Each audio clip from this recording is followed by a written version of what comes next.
शिक्षक गणेश चंद्र जेना को मुख्यमंत्री शिक्षा पुरस्कार प्रदान करा जायछि।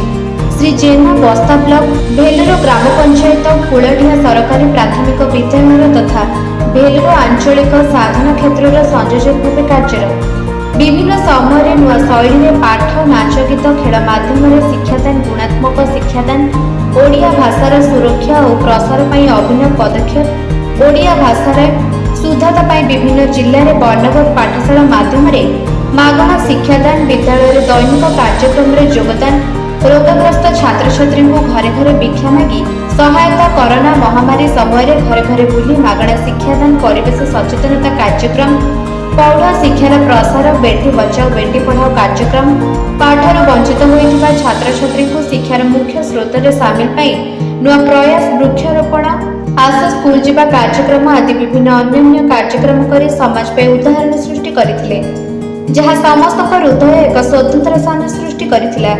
ए परिप्रेक्षी रे राज्य सरकार एभली एक शुभ दिवस रे एक सम्मानपूर्वक पुरस्कार प्रदान करिसेंती।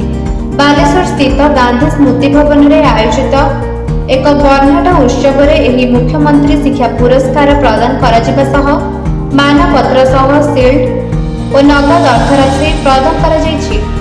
एने उक्त सभारे मान्यवर नीलगिरी विधायक श्रीजुक्त संतोष खटुआ बालेश्वर जिला शिक्षाधिकारी उपजिल्लापाल बालेश्वर जिला सभापति सदर विधायकों प्रतिनिधि तथा विशिष्ट शिक्षाविद अतिथिवृंद उपस्थित थिले।